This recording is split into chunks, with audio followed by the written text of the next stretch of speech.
Now, since we studied this whole thing, that how the fibers travel upwards, we always knew that the fibers, they are going to go into the ventral posterolateral nucleus and then in the posterior limb of the internal capsule. If you don't know this, watch my ascending tract videos.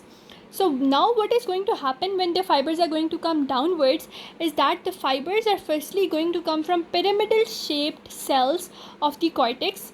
From here they will give their corona radiata, which will go into their posterior limb of the internal capsule, but not in the thalamus this time. Now they will converge and they form a thin region that is going to go in the midbrain now. In the midbrain, they travel in this region of the midbrain, which is known as the crus cerebri, in the central 3/5 region. The anterior 1/5, the lateral 1/5, they leave that, but in the central 3/5, they are going to travel. Then they come to the pons, where they travel through the pontine nucleus, where they are dispersed in very large number. So we studied that firstly they will go from the cerebral cortex, then the internal capsule posterior limb, then they will converge. They will travel through midbrain, but in the midbrain they will travel through this region, which is known as middle 3/5 region of the crus cerebri. Then when they came to pons, they were pontine nuclei, and the pontine nuclei, they are going to disperse them.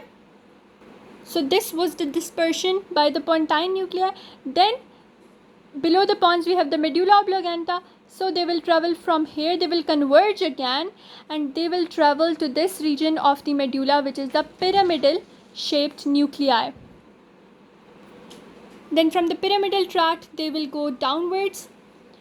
Now the main thing over here is that since these fibers, they are traveling to the pyramidal nuclei of the medulla, so they are known as the pyramidal tracts. But then when they come downwards, what happens is the 90% of fibers, they are going to cross over, but 10% they are not going to cross over. So now these 90% that cross over, they are going to travel in the anterior column, whereas the 10% that do not cross over, they are going to go into the lateral column, and this is how they will reach now in the spinal cord. And this was whole arrangement of the first order neurons. A little bit overview again. Beginning from the 5th region of this cerebral cortex, they come downwards, passing into the posterior limb of the white capsule or the internal capsule.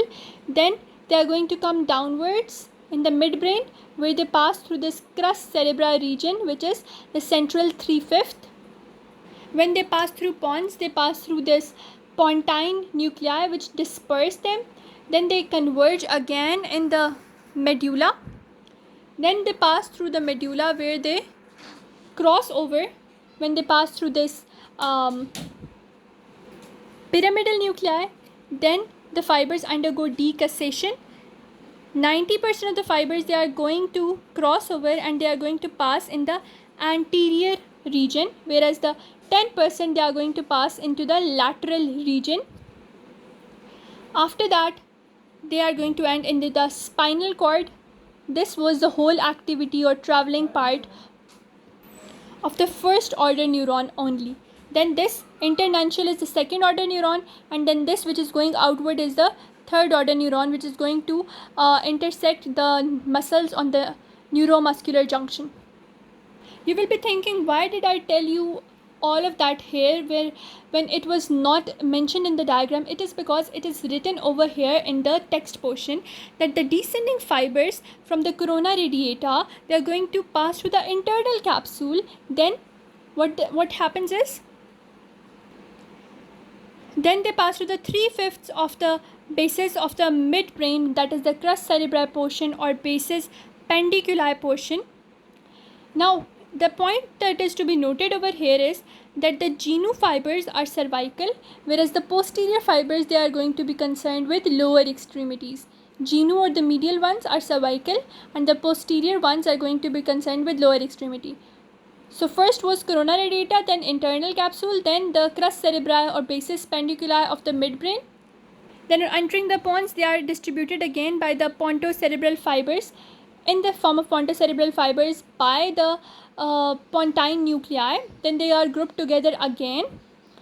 Since they pass through the pyramidal nuclei of the medulla, then they are known as pyramidal tracts. Beneath them, they undergo the decussation, and after the decussation, 90% become anterior corticospinal, whereas the 10% that do not converge, they form the lateral corticospinal tract. Now they've written most corticospinal fibers, they will then go with the internuntial neuron, and after that they are going to go into the alpha motor neurons or the third order neurons. Alpha or gamma motor neurons, they are going to intersect with them, as a result of which we will have rapid or skilled movement that is being performed, that is the upper limb or the lower limb, distal upper or lower limb movement, that are the hand and feet movement, and many of the basic voluntary movement, they are going to go to the other descending tract. But here we are mostly concerned with the rapid movements, with the movements that are to be concerned with creativity, that is with the descending corticospinal tract. Now they are saying branches are given off in the earlier descent and return to the cerebral cortex to inhibit activity of adjacent regions. Branches pass to the caudate and lentiform nucleus, red nucleus, olivary nucleus, reticular formation. All these branches, the red nucleus, lentiform, caudate, they are going to come into the region of extrapyramidal tracts. But the pyramidal tract that we considered now was the corticospinal tract. And always remember, why do we call this corticospinal tract as the pyramidal tract? The main reason is because in the medulla it passes through this pyramidal nuclei, and after that it undergoes decussation. So that is why it is called pyramidal tract. And whenever the tract will be outside this portion and will not be passing through the pyramidal nuclei of the medulla, that tract will be known as descending extrapyramidal tract. Now we have this another tract which is known as the corticobulbar tract. Do you know that this is the cortex? Below that we have the midbrain, and on the lateral side we have this cerebellum. Then we get the pons and the medulla. So now what we need to know over here is that sometimes the tracts pass from the cortex to the spinal cord directly, but sometimes it goes from the cortex into the inferior peduncle, from that into the cerebellum, and from the cerebellum into the face region. So this tract which passes from the cortex to the internal capsule, then this region of these are the corticobulbar fibers, they will go to the inferior peduncle, then they will enter the cerebellum, and then they will enter the face. This tract is known as the starting from the cortex to the bulbar, that is coming from the cerebellum, and it innervates the face. So the other tract that goes downward, then undergoes decussation and anterior or lateral fibers of which, that tract is known as the corticospinal one, and this of inferior peduncle is known as corticobulbar one.